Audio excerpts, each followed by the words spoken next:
Welcome, everyone. Looks like the crowd has filed in. This is our Election Matters 2022 kickoff panel on the election administration environment since the 2020 presidential election. My name is Barry Burden. I'm a professor of political science at the University of Wisconsin-Madison. I'm director of the Elections Research Center at the university.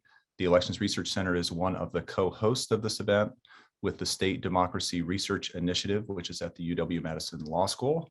So thanks to both of those entities. The sponsoring organization for this event is Stafford Rosenbaum, a law firm based in Madison. And so I want to turn over the screen in a moment to Jeff Mandell, who's a partner there at Stafford. Jeff got his law degree at the University of Chicago and has been extremely active litigating matters related to democracy and elections in Wisconsin and elsewhere. He's been involved in cases before the US Supreme Court and extensively arguing cases before the Wisconsin Supreme Court, maybe having the record for the most minutes or close to it in front of that court. He's also the president and lead counsel of Law Forward, which is a nonprofit law organization based in Madison as well. And Jeff will introduce the speakers on today's panel. Jeff, over to you. Thank you so much, Barry, and thank you to the Elections Research Center and the State Democracy Research Initiative for putting this together and for allowing Stafford Rosenbaum to take part. We're really thrilled to do so. And it's my honor to introduce today's speakers for what I'm sure is going to be a wonderful conversation. Tammy Patrick is a senior advisor to the elections program at Democracy Fund, an independent foundation working to ensure our political system is able to withstand new challenges and deliver on its promises to the American people. Tammy joined Democracy Fund in 2017 to help lead the effort to foster a voter-centric election system and to work providing election officials across the country with the tools and knowledge they need to best serve voters. In 2013, Tammy was selected by President Obama to serve as a commissioner on the Presidential Commission on Election Administration, and that led her to a position at the Bipartisan Policy Center to further the work that the commission did. Prior to that, Tammy was the federal compliance officer for Maricopa County Elections Department for 11 years. She also serves as an adjunct professor at the University of Minnesota's Humphrey School of Public Policy, and she's represented the National Association of Election Officials to the United States Postal Service's Mailers Technical Advisory Committee for more than a decade. Kevin Kosar is a senior fellow at the American Enterprise Institute, where he studies the US Congress, the administrative state, American politics, election reform, and the US Postal Service. Before joining AEI, Dr. Kosar was at the R Street Institute, where he served as Vice President of Policy, Vice President of Research Partnerships, and Senior Fellow and Director of the Governance Project. He also co-founded the Legislative Branch Capacity Working Group, a transpartisan project to strengthen the legislative branch. Earlier, Dr. Kosar spent more than a decade working for the Congressional Research Service. He's taught public policy at New York University and lectured on public administration at Metropolitan College of New York. He is the author of several books and journals and has testified before Congress repeatedly. Rebecca Green is professor of the practice of law at William and Mary Law School. Professor Green co-directs the Election Law Program, which is a joint project of the law school and the National Center for State Courts. She oversees the State Election Law e-Benchbook project, which is a pilot program to annotate state election codes. In 2013, she co-founded Revive My Vote with a student to assist Virginians with prior felony convictions who wanted to regain their right to vote. Professor Green has supervised students on a variety of projects for groups like the ABA Standing Committee on Election Law, the League of Women Voters, the Presidential Commission on Election Administration, and Protect Democracy. She serves as the faculty advisor to the student-run State of Elections blog. And in the years leading up to and during the 2020 election, she served as a member of the National Task Force on Election Crises. Also prior to the 2020 election, Professor Green helped students co-found the Alliance of Students at the Polls, ASAP, a national network of law students mobilized to recruit student poll workers for the 2020 election and beyond. Professor Green's research focuses on the intersection of privacy law and elections, and most recently on the topic of election transparency, candidate privacy, and redistricting transparency. I really look forward to a great conversation. I'm going to turn it back to Barry. Thanks, Jeff. This is a terrific panel. We're lucky to have the three of you, and so we want to get right into your comments. Just before we do that, a couple other small pieces of business. We will take questions from the audience. We'll be using the Q&A function in Zoom, not the chat function. So if you have questions along the way, send them to us through Q&A, either while the speakers are speaking or afterwards when we get to the open session. I also want to thank Wisconsin Eye, which is our local community public broadcasting service, which will be co-streaming the event today, and we'll make video available afterwards. We will also have the video available on YouTube for those who'd like to see it afterwards. And I want to thank Allie Bolt and Levi Bankston for doing the essential administrative work to make this all come together. The rest of us could not do it on our own, so we thank them. So let's go to our panelists, and we will begin first with Tammy Patrick. Well, thank you so much. It's lovely to be here today. I'm gonna have a relatively short slideshow to share with you, so I'm hoping you can all see it. Are we good? Great. So I wanted to talk today about voting options and election administration, because I feel very strongly that voters not only like, but that they deserve options in when and where they vote, in how and when they make their ballot requests, in when they return their ballots and how they can return their ballots. And none of this really should be controversial, but unfortunately in the last couple of years, election administration has become really weaponized. So I wanted to talk about that a little bit as kind of the precursor to the conversation today. So we know that voters across the country basically have three options in voting. They can vote by mail, they can vote early in person, they can vote on election day, but who can do those things is always changing and evolving. I always love to share this chart from Charles Stewart at MIT, because I think it's really symbolic of the changes that have occurred in the last couple of decades in the United States. So what we're looking at here is election day being the top of the triangle, voting by mail on one side and voting early in person in the other. And we know that back in '96, the vast majority of Americans were voting on election day, with a couple of exceptions there with Oregon and Washington.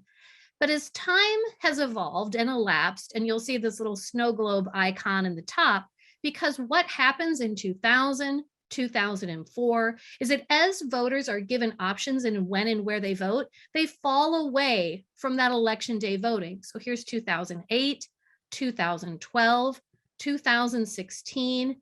And so this is where we were 2016. Obviously, a lot more people moving away from election day. But 2020, of course, was very dramatic change because of COVID. And also a lot of differences were happening in how voters were able to make their choices known for their voting.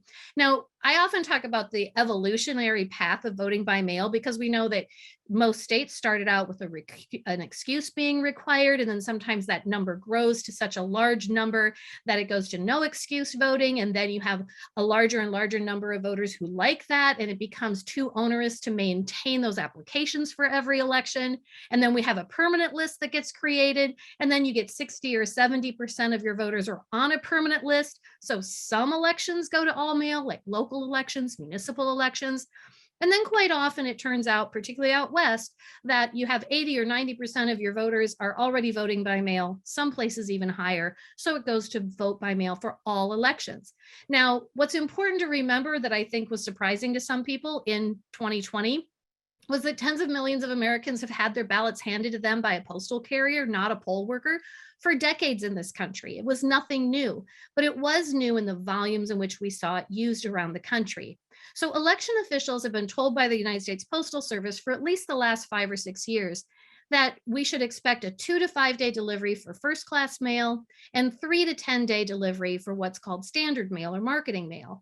And this is what we've been working off of for the last few years.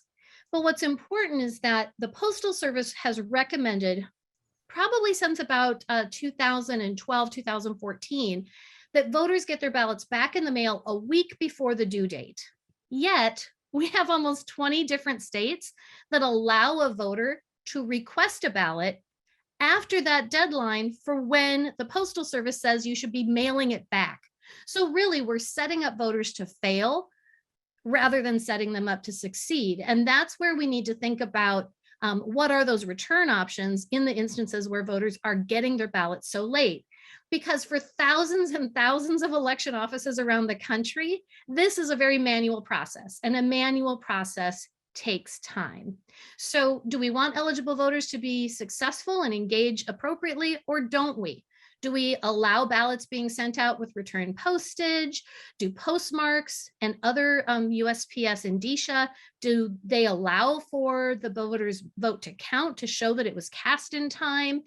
If not, what are the options in returning that ballot, such as drop boxes or traditional polling place locations being able to accept them? All of these are ways in which we make sure that eligible voters can participate.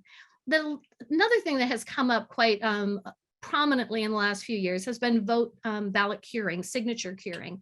And are voters notified when there's a problem with their ballot? And if so, how are they provided that information? How can they react to it to remedy any omission or errors or issues that might arise? People talk about ballot curing as though it's going above and beyond and trying to find votes for people. I look at it as both good customer service, but it's also a security measure, because if signatures don't match, you want to call that voter and find out why. And I will tell you, I've called hundreds of those voters over my decade or so in Maricopa, and they'd had a stroke. They had a broken arm and were writing with their other hand because their arm was in a cast. Those are the real reasons, and those are not reasons to reject someone from their ability to participate in the franchise.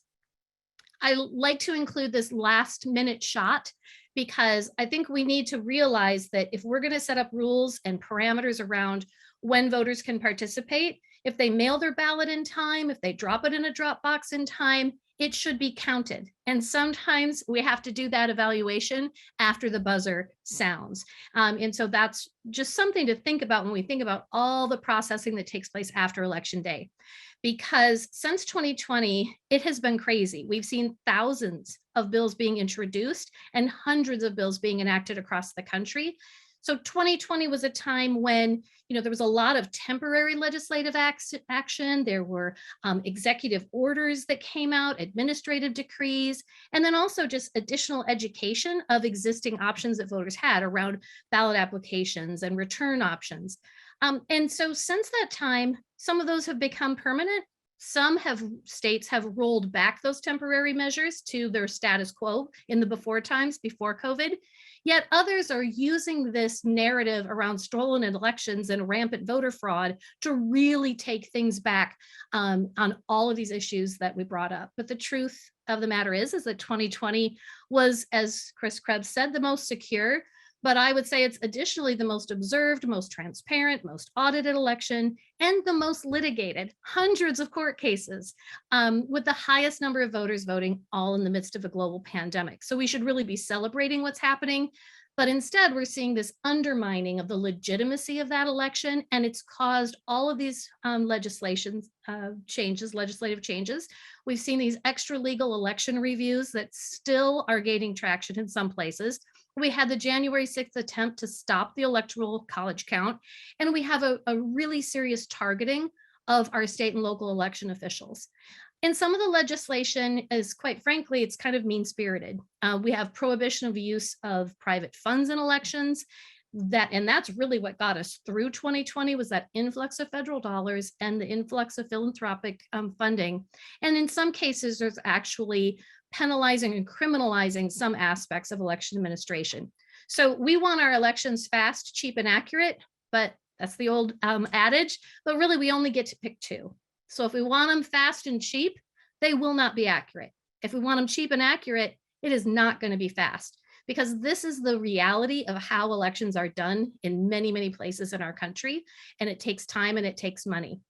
I just want to end with one other piece, and that is, if you're interested in vote by mail, if you're interested in how election mail works, the National Postal Forum is coming up very shortly on May 18th, and there will be an entire track of content. And today is the last day to register for the special election mail forum price of a mere $99. So I like to get that plug in. We're going to be talking about this stuff all day long in Phoenix, Arizona. So with that, it's my contact information and my Twitter handle.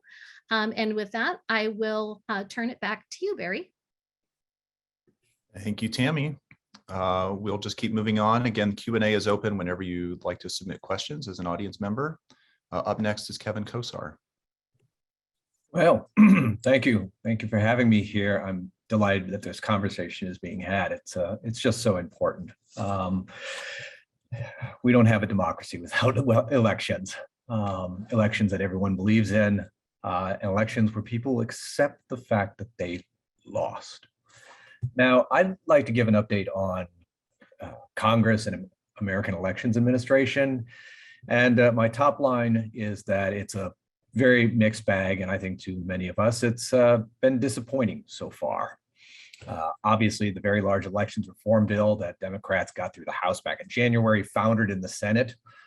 This was legislation, as you may recall, which comprised a lot of components of H.R. 1 and also the John Lewis Voting Rights Act.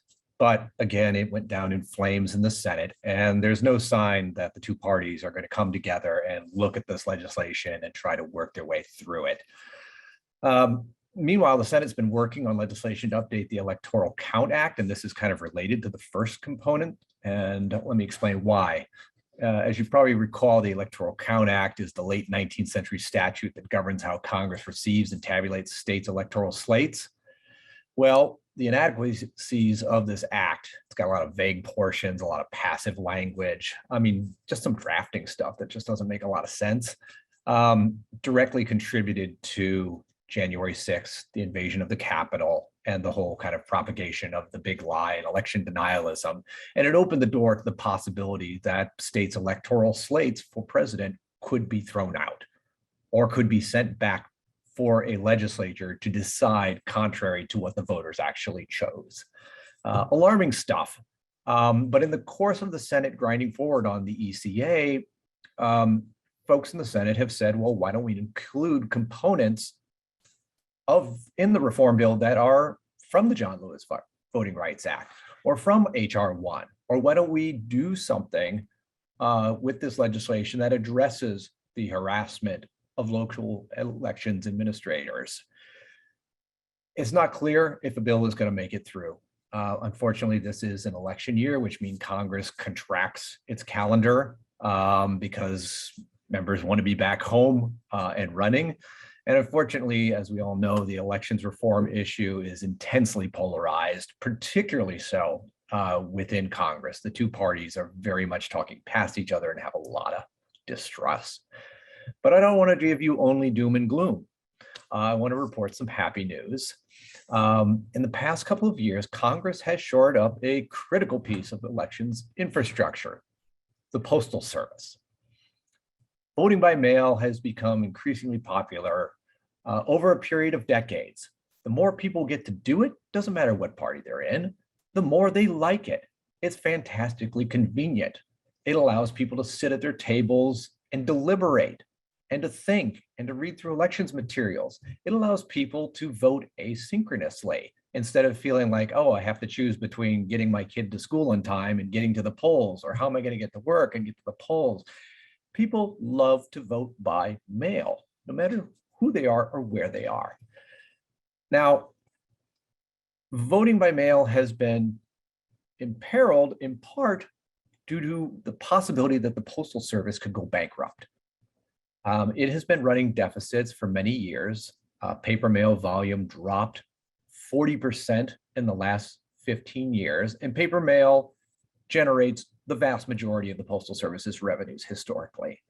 So it's been running these deficits, and we've had moments where the Postal Service has gotten so low on cash, there was concern that it would cease operations. Because the Postal Service is not your typical government agency. It doesn't get appropriations to keep the wheels turning. Instead, it has to bring those things in by generating revenue by the sales of postage. So when your volume goes down, your revenue goes down, your operating costs continue to float upwards. It's a bad scene. It eats into your cash. Well, Congress, about 2 years ago, gave the Postal Service $10 billion in cash. Initially, it was a loan, but then they later passed another law and said, you know what, keep it. And they didn't earmark it for anything in particular. They didn't direct those funds for anything in particular. The Postal Service could just bank that money, and it did. And as a result, the Postal Service right now has managed to build up a war chest of more than $20 billion in cash. So the fears that it could suddenly lose money, so much to the point that its operations could get imperiled, heaven forbid, during an election, we don't have to worry about that. Additionally, Congress this year passed a Postal Reform Act, which President Biden signed. That kind of deals with the long-term issue of the Postal Service's financial health. Essentially, the act, I won't bore you with details, but the act shifted more than $100 billion over a 10-year period in Postal Service compensation costs over into Medicare. And what that means is that the odds that the Postal Service is going to run deficits and eat into its cash pile has gone way down. So together, these things have given us a Postal Service which is financially solid enough that we just don't have to worry about a cash crunch. And we don't have to worry about it not having enough money to hire on more workers. In fact, the Postal Service has been increasing the size of its workforce. And it's been working to take some of the temporary workers it uses who have high turnover. And when they turn over, when they start and then they quit, that can disrupt mail operations. They have been converting them to full-time permanent employees, fully unionized and all that sort of stuff. Basically saying, you people are going to work for us for life. So this is good news. The Postal Service's infrastructure has been strengthened greatly. There's plenty more to work on, especially, and this is something Tammy knows all so much about, where the Postal Service interfaces with local and state elections administrators. But on the whole, the Postal Service is in a far better position than it was 2 years ago. And this piece of infrastructure we can continue to lean upon and rely upon in future elections. So finishing on that cheerful note, pass it back to you, Barry. Thanks, Kevin. It's been a surprising amount of cheerful notes so far. We'll see if we can keep it going. Rebecca Green, you're next.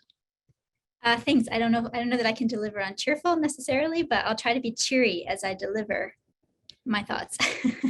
Well, first of all, just thank you so much for inviting me to be part of this conversation. It's obviously a very important one to have. So I've been writing and thinking about transparency in elections for several years now, and it's been interesting to watch this issue unfold through the tumult of the last few years. There's a central tension at the heart of election transparency, which is how do we make sure that elections are transparent without feeding public mistrust? It may seem like that's not a tension at all, because making elections transparent builds trust. That's sort of a fundamental aspect of our system. But to demonstrate why there's a tension there, I can give you an example. During the 2020 election, in an effort to be as transparent as possible, particularly in pandemic conditions, Delaware County, Pennsylvania, election officials decided to live stream their ballot counting process.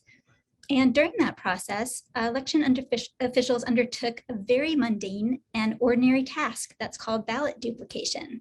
This happens when there's some reason why the ballot won't go through the tabulation machine. So think spilled coffee. And if election officials did nothing and that ballot didn't make it through the tabulation machine, that otherwise eligible voters' vote wouldn't count. And so election officials are very diligent about making sure that every eligible ballot is counted. That's how our democracy works. So every state in the country has a very defined process that has all kinds of protections and safeguards to address this problem. Election officials will follow a strict and very transparent process to destroy the spoiled ballot and create a fresh ballot, mimicking the choices on the spoiled ballot to ensure that that vote counts. However, viewers of the Delaware County, Pennsylvania's live stream looked at the ballot duplication process and decided that election officials were, voting blank ballots.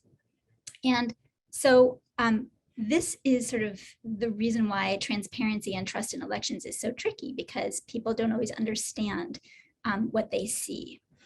So, if the public were sufficiently educated about the vast number of safeguards and protections in place, and they understood the nuts and bolts of how elections are run, they would be reassured by transparency measures rather than spooked by them.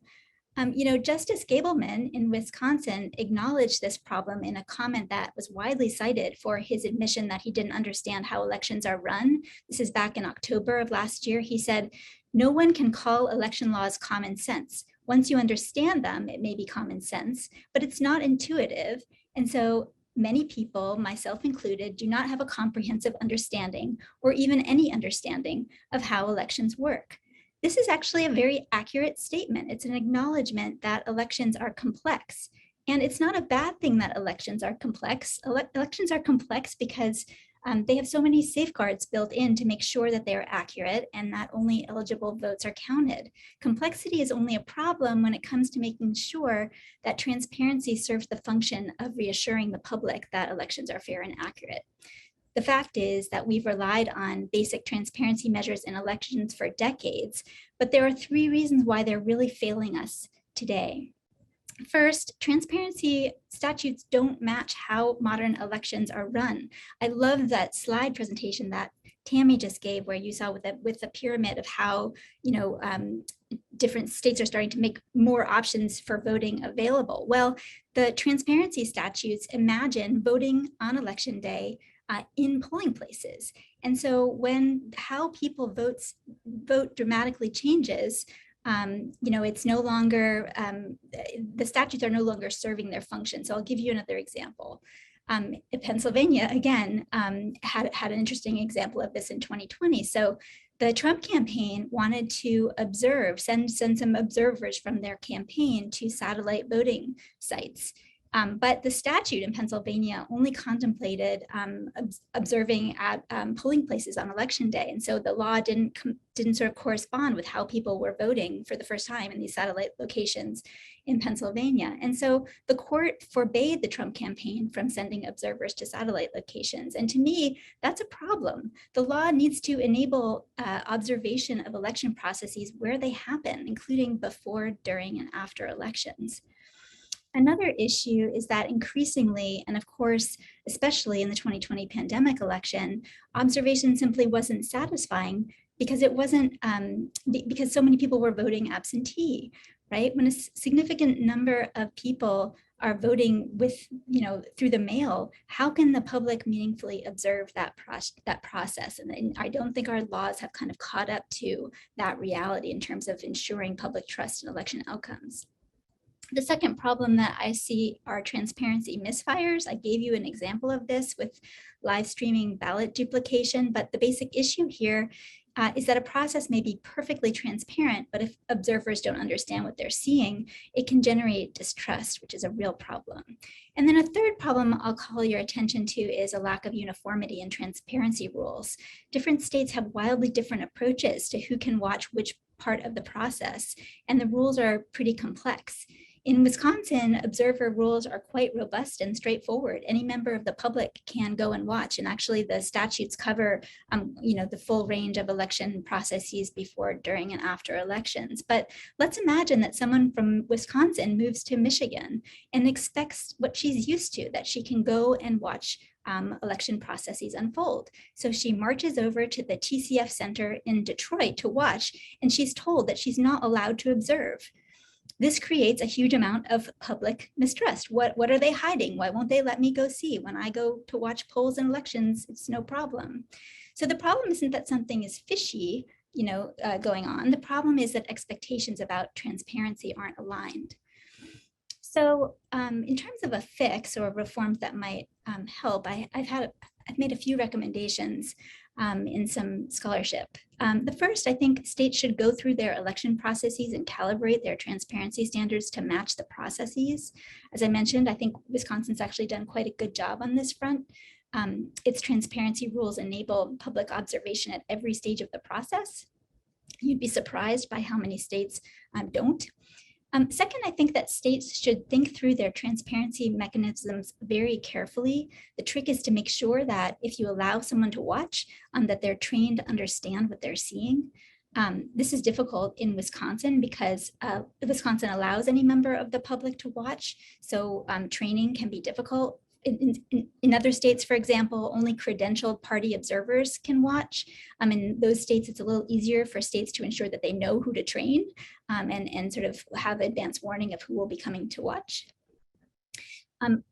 I think election officials can nevertheless take lots of steps to help contextualize what observers are watching. There's very low-tech ways to do this, like really good signage that explains and contextualizes what election processes are going on and what they should expect to see.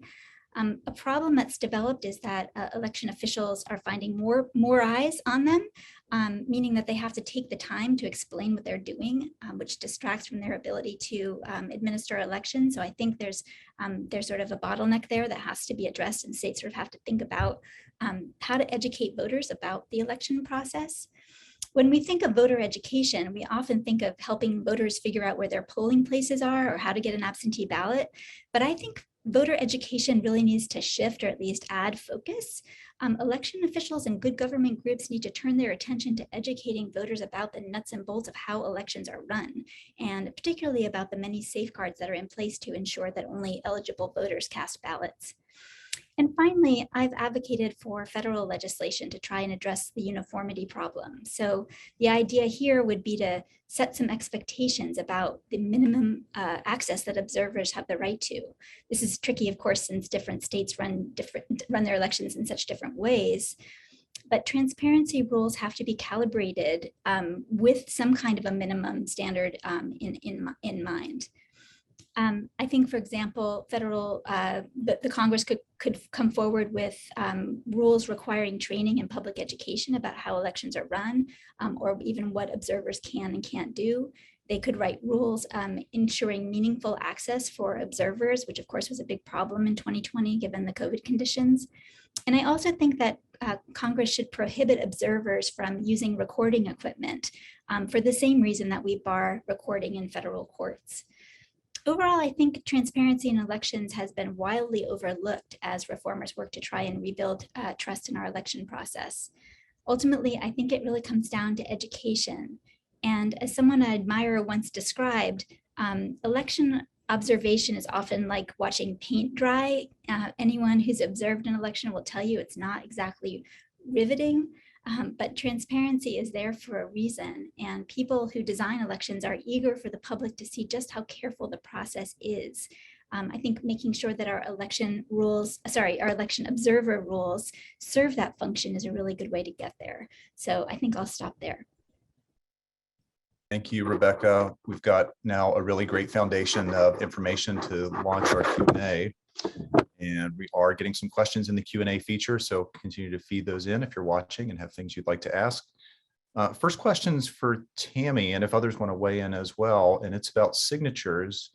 You showed us a slide with a really ugly digital signature that was unrecognizable as a human name, but a lot of states are using signature matching either at the polling place or on mail-in ballots or other materials. Yet a lot of school districts are no longer teaching handwriting, and people are less likely to have reliable signatures, it seems. How do we put together the reliance on signatures historically with where handwriting and digital technologies are today? So I love that slide because I think it demonstrates that we are not testing the penmanship of our voters or their ability to sign their names legibly. What we're looking at is the similarity of the signatures across time. So does it look similar to the one we have on file?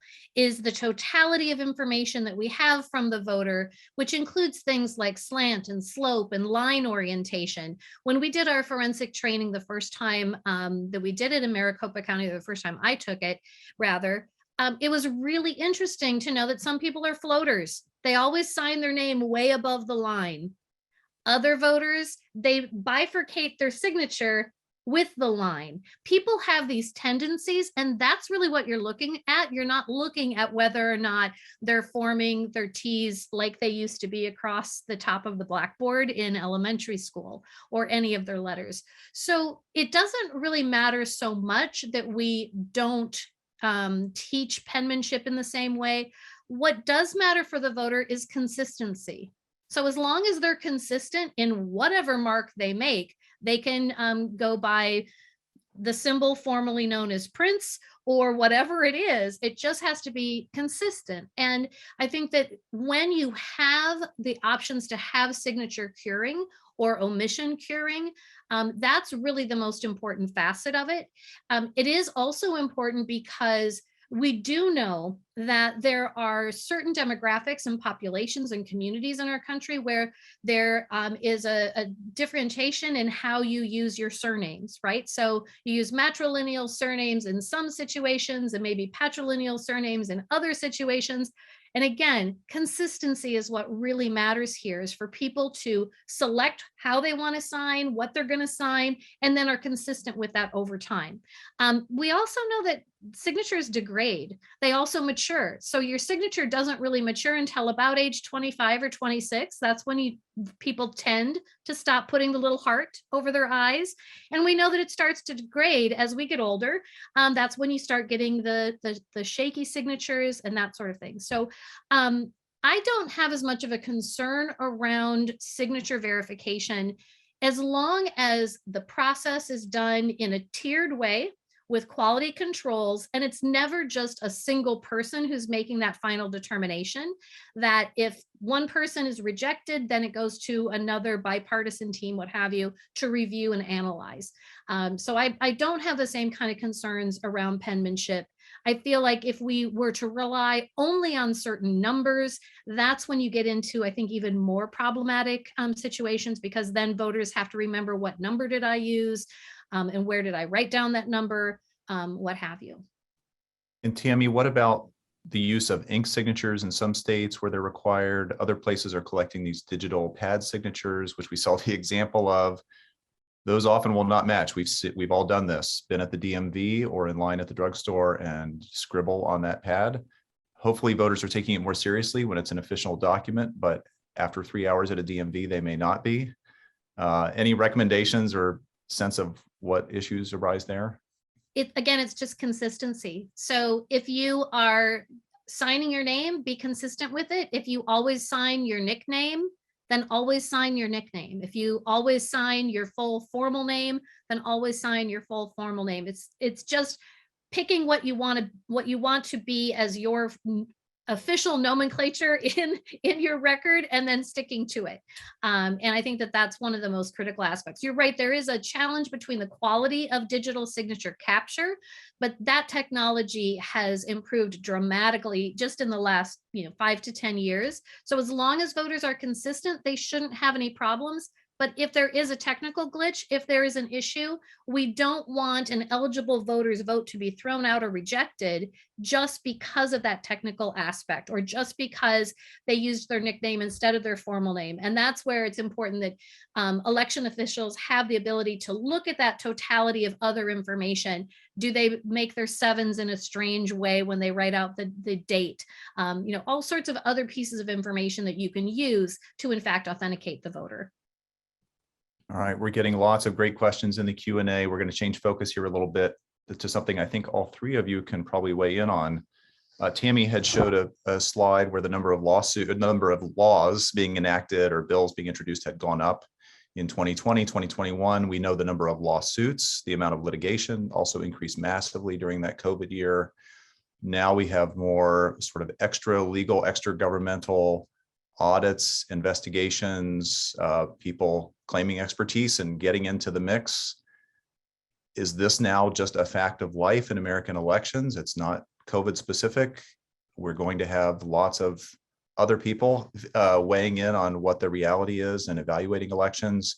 Is there a way to combat that? Is there a way to address the likelihood of lawsuits with transparency, with rules that might need to change, reforms at the federal level? Any of you who'd like to weigh in to start that conversation? Kevin. Well, I'll speak to one aspect of it. And the internet is a wonderful thing. It's democratizes access to knowledge. It expands the ability of individuals to put their voice out there. But it cuts the other way. Those who are malevolent or just batty can also get out there and communicate. And the parallels to the expansion of access to extremely cheap printing in the late 19th century is significant.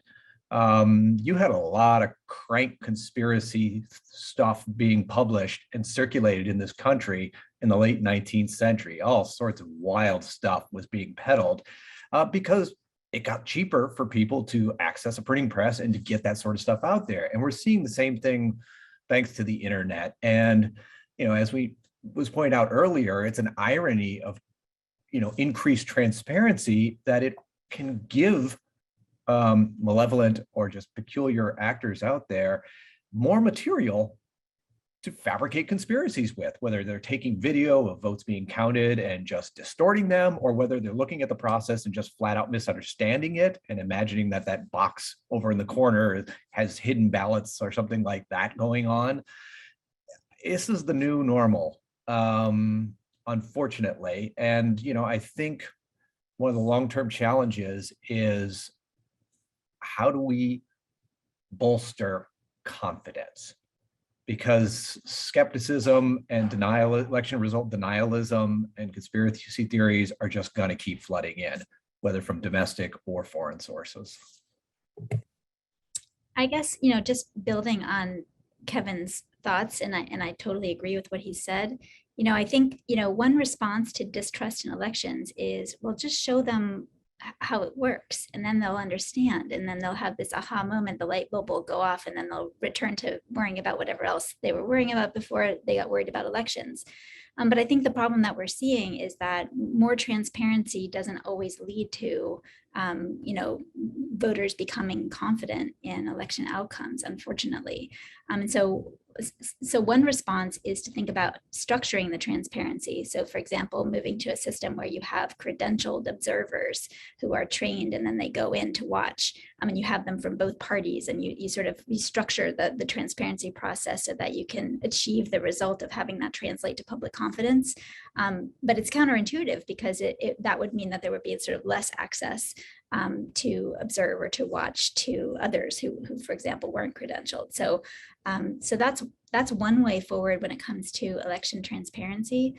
But what really worries me is, I think, on the one hand, I think it's a really good thing for more people to care about our elections being fair and accurate.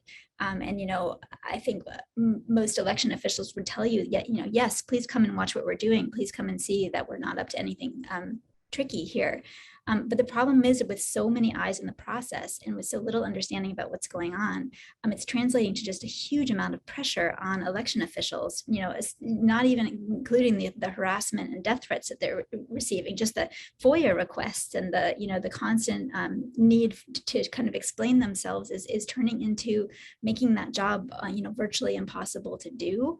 So I'm really worried about how to alleviate those pressures to make sure that, number one, people stay in their jobs as election officials, particularly those who are experienced and have a huge amount of institutional knowledge, but also just making sure that election officials have the bandwidth to do the job, which is hard, and they don't have enough funding to do it right as is. So I think adding to the pressure by kind of having that increased public need for oversight is really creating kind of a pressure cooker for them. So I do worry about how that will unfold. I'm sure Tammy has a lot to say about that, having been in the hot seat.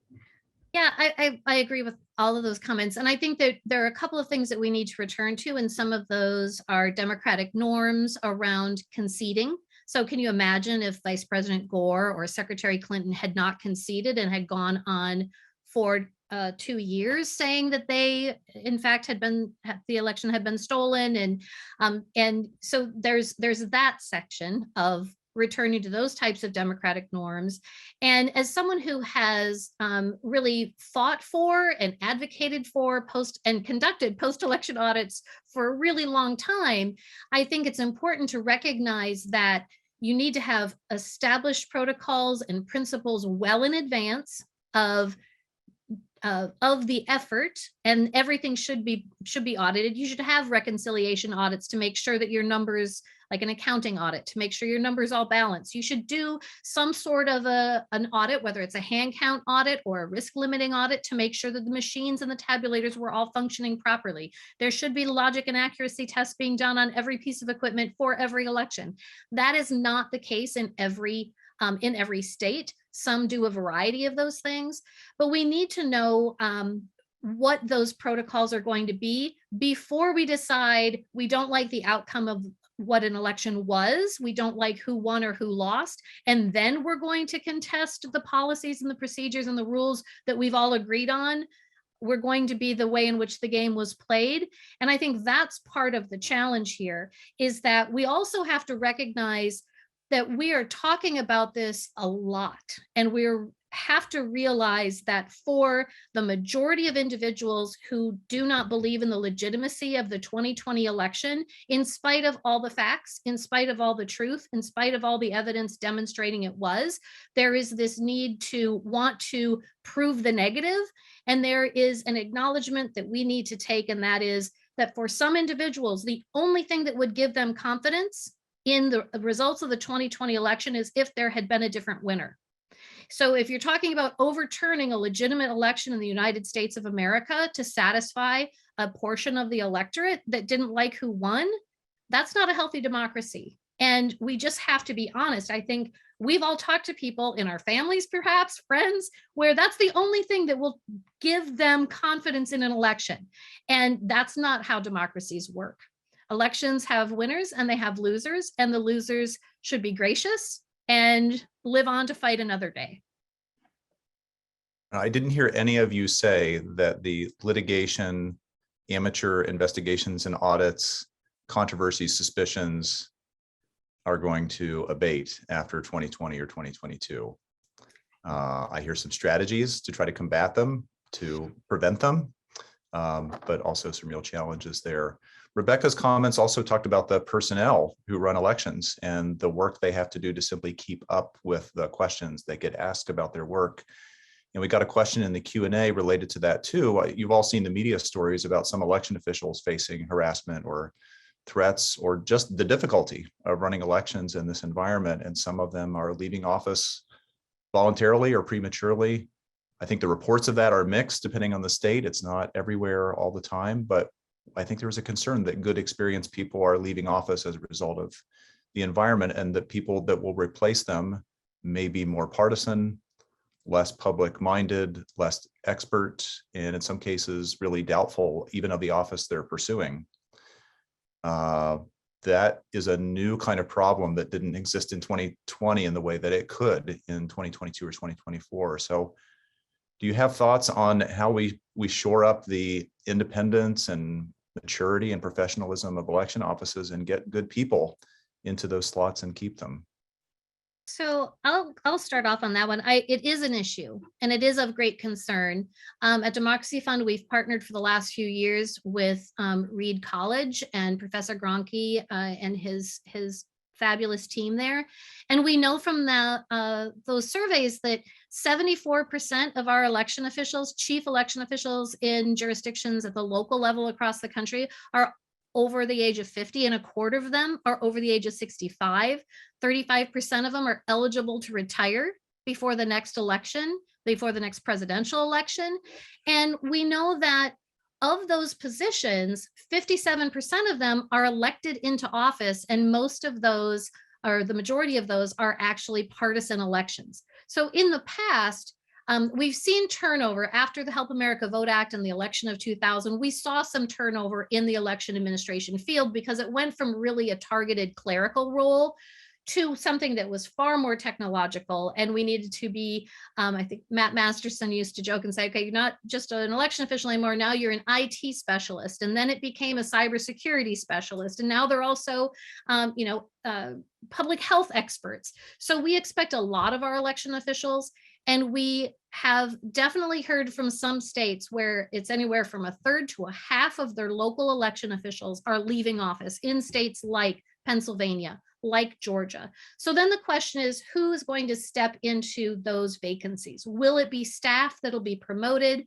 Will it be someone who's appointed based on their allegiance to this narrative that the 2020 election was stolen? And we know that that is the case. There are state election officials running for state candidates running for Secretary of State who are running on a platform that the election was stolen. We know that there are local election officials who were not reappointed because they stood by the legitimacy of the 2020 election.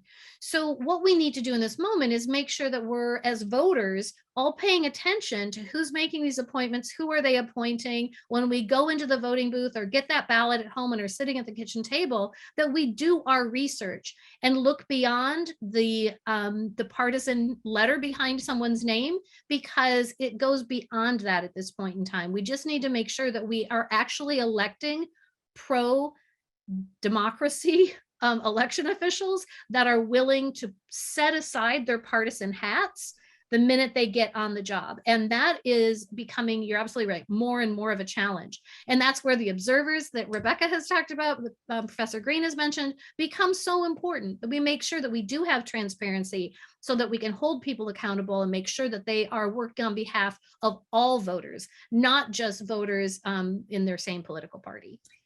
If I can just add to that, I don't think, well, let me put it this way. Just because someone is tremendously partisan doesn't mean, in our system at least, that they can break the law. And so, even if you do have somebody who is extraordinarily partisan, as we do, routinely in this country and have for a long time, we do have election law that sets the standard for what they can and can't do. And there are a huge number of protections built into the system. And in fact, our system relies in many instances on partisan actors within the election process taking part in often in sort of a bipartisan way. And so I think one sort of ray of hope, certainly from the 2020 election, is that courts upheld the rule of law. They required law on the books before the election to be followed. There were lots of examples of difficulties when there were gaps in those laws, but for the most part, we have at this point, especially since Bush versus Gore, a lot of states have really rethought their election laws and shored up those gaps. And so there is a lot of reason to hope and believe and trust that law will sort of save us in the sense of courts upholding whatever laws are in place before the election starts. That's my attempt at being a teeny bit cheery. The good news continues. So one aspect of 2020 that was new was private funding from nonprofits, especially CTCL, which had backing in part from Mark Zuckerberg. And the fact that Zuckerberg was connected to that nonprofit has become a source of controversy. And there is a sense among some that that was a partisan effort, the grants that were awarded to localities to do things like purchase protective equipment during COVID, or to pay poll workers additional salary when it was difficult to recruit them, or to install drop boxes. I think all of us would like to see the public funding of elections be sufficient so that those are not necessary. Assuming that is not going to happen immediately, what do we do about private funding? Some states have banned it, as Tammy mentioned. Some are silent about it or welcome it. Are there ways, in terms of, Rebecca, the transparency of that contracting process or bidding process, or things we can do to inform the public that would be helpful? Are there analogies to other areas of government where private funding and grants are often heavily used? It's a difficult area. Who would like to weigh in first? I would just say briefly, for my part, I worry that elections being about outcomes, the private funding issue is just a perilous one, and that we're kidding ourselves if we don't put enough public money into our elections. It's just that simple, because it doesn't matter where the money's going to come from. If it comes from somebody on the far right, you're going to have people on the left saying, look what they were doing. They were trying to tip the scales. It comes from Zuckerberg, you're going to have the same thing. These controversies, I don't think, are going to go away, because the trope of the plutocrat slipping money to politicians, which there's a ripe history of that in American governance, to corrupt the process. It's too thick in our political culture. It's too thick in, I think, voters' minds, and that I'm just not confident that we can build enough safeguards to be able to swat down that sort of anxiety that will get out there, and of course will be used by anybody who's aggrieved with the fact that their person didn't win. No, go ahead, Rebecca. Well, I was just going to say, I think this should all be understood to be in the backdrop of the general funding picture in our election system in this country, which is that some jurisdictions are well funded and have plenty of cash to run elections, and other places, typically poorer places, urban places, aren't. And so I think that I agree completely with Kevin that the optics are bad in terms of money flowing from wealthy people to fund elections, seeming to skew outcomes. But we have a problem that predates private funding of elections, which is this incredibly inequitable funding structure of our elections, and certain jurisdictions being dramatically underfunded to provide the same level of access to their citizens as in other jurisdictions. And so I appreciate the urge to try and address some of those inequities, but I very much wish it were state and federal government that were stepping in to fix that problem. And I'll just wrap that up to say that I do think we need to continue to push for the appropriate funding of our elections as critical infrastructure, as a main service of our public. And it is interesting that we don't hear so much about the millions of dollars that Arnold Schwarzenegger donated, or the Anheuser-Busch in-kind donation with hand sanitizers, all of the local businesses all across this country that built plexiglass shields and donated those, or the facilities that opened up their doors and didn't charge any sort of a rent. And it's important to know that in many of these cases, any jurisdiction in the country could apply, as in the CTCL grants. But we know from research by Professor Kathleen Hale and Professor Mitchell Brown at Auburn, that for many election officials in this country, their average portion of their county's budget is less than 1% of a county's budget. It's 0.54% of their county's budget goes towards elections. Pretty much every other department in almost every level of government in this country, the elections department is the least funded department, because everybody thinks it happens every 4 years. I guess they're not paying attention to the midterms or their own elections, or people who die and turn 18 every single day. So it's an ongoing challenge. There are ongoing costs, and we should have that be the number one thing that we provide to our citizens. But there's law enforcement, there's health services, there's education. There's always something that's more important.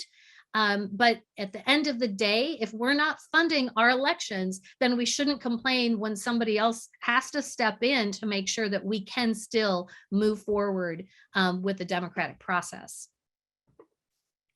All right, we're ending, I think, on a point of consensus there as we come to the end of the hour.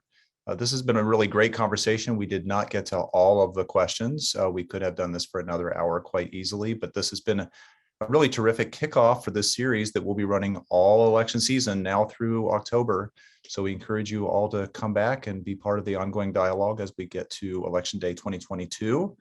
Our next event will also be virtual. Election Matters 2022 will happen on June 30th, same time of day, also via Zoom. The topic will be the Voting Rights Act and redistricting, which I think will still be in the news at the time.